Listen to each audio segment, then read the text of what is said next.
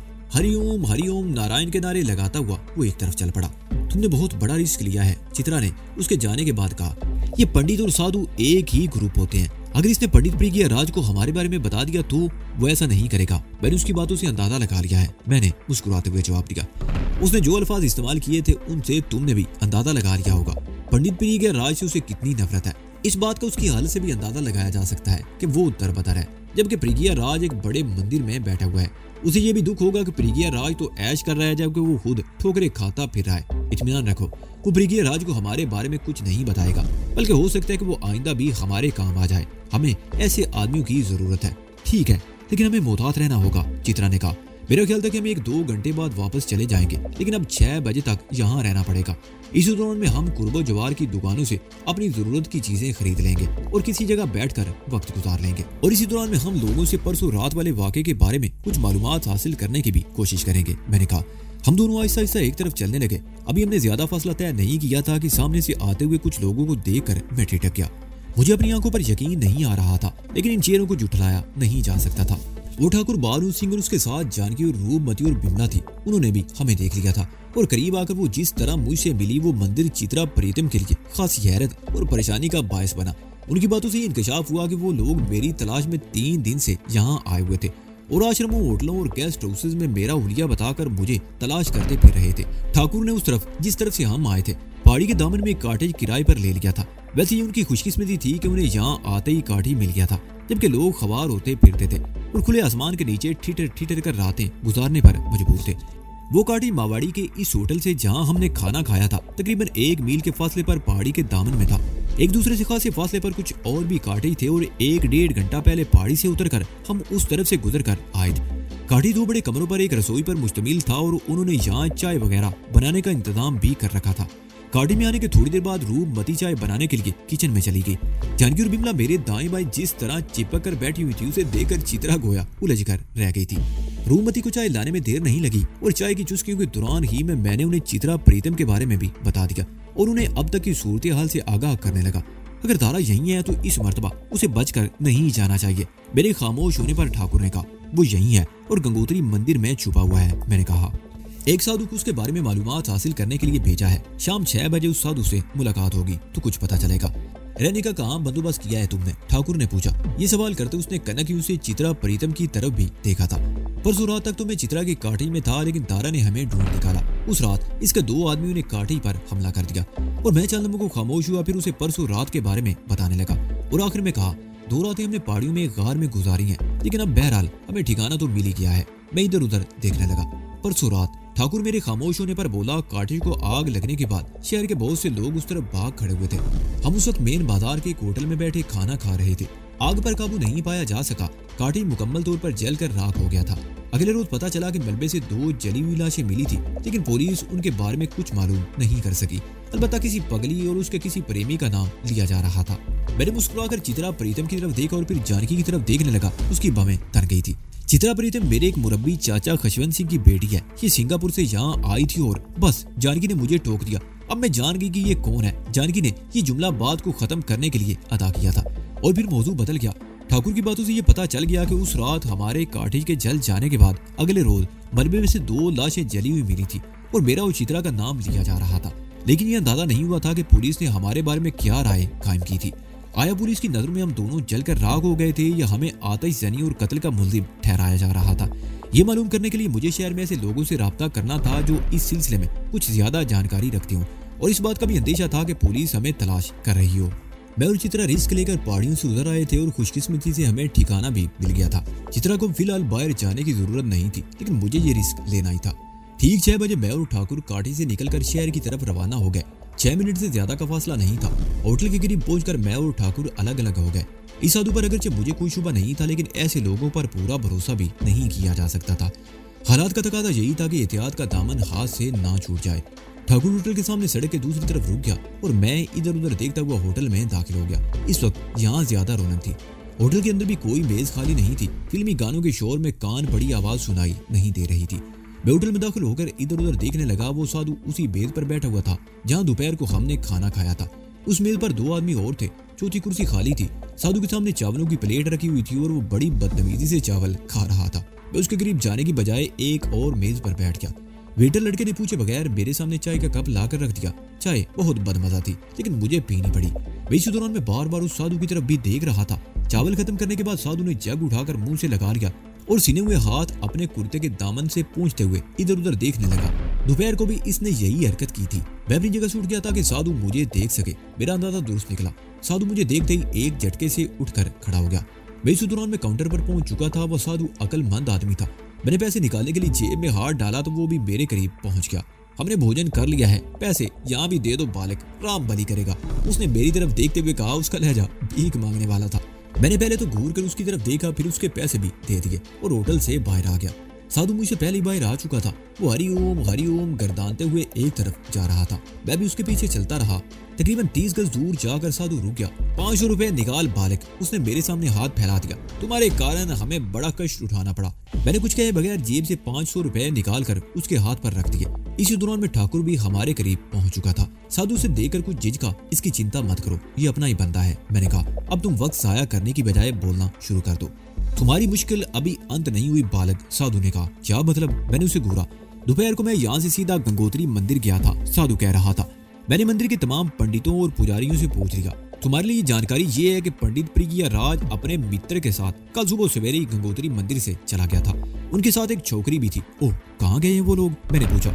ये जानकारी नहीं मिली बालक, साधु ने जवाब दिया, पर यह पता चला है कि वो लोग बड़ी उजलत में वहां से गए थे। ठीक है साधु महाराज, अब तुम जा सकते हो। मैंने कहा। कोई और सेवा बालक? साधु ने पूछा। कुछ नहीं महाराज, धन्यवाद। मैंने उसके सामने हाथ जोड़ दिए। साधु हरिओम हरिओम नारायण नारायण की गर्दान करते हुए वापस चला गया। मैंने उससे मजीद कोई काम लेने का इरादा तर्क कर दिया। वो जिस तरह शुरू ही में खुल गया था, आगे चलकर हमारे लिए खतरनाक साबित हो सकता था। मैंने उसे 600 रुपए दिए थे और मेरी ये रकम जाया नहीं गई थी। कम से कम ये पता तो चल गया था कि दारा और पिगिया राज गंगोत्री से चले गए थे। वो कहाँ गए थे ये मालूम करना अभी बाकी था। हम वापस आ गए। तुमने इस साधु को भी भगा दिया। इसके जरिए ये भी मालूम किया जा सकता था कि वो लोग कहाँ गए हैं, ठाकुर ने कहा। ये साधु काबिल एतमाद नहीं है, मैंने जवाब दिया। उनके बारे में मालूम करने के लिए हमें कोई और तरीका इख्तियार करना पड़ेगा। और हाँ, याद आ गया। मैं एकदम उछल पड़ा। क्या हुआ? क्या याद आ गया? ठाकुर ने उलझी हुई नजरों से मुझे देखा। स्वामी परमानंद, मैंने कहा और फिर उसे स्वामी परमानंद के बारे में बताने लगा। तो फिर ठीक है। ठाकुर एकदम उठकर खड़ा हो गया। अभी चलो, इस काम में हमें देर नहीं करनी चाहिए। जानकी वगैरह को कुछ हदायत देने के बाद मैं और ठाकुर काठी से निकलकर शहर की तरफ रवाना हो गए। मेन बाजार तक पहुंचने में हमें आधे घंटे से ज्यादा नहीं लगा। इस वक्त रात के 9 बजने वाले थे और बाजार में खासी रौनक थी। आश्रम वाली गली तलाश करने में मुझे ज्यादा दुश्वारी पेश नहीं आई।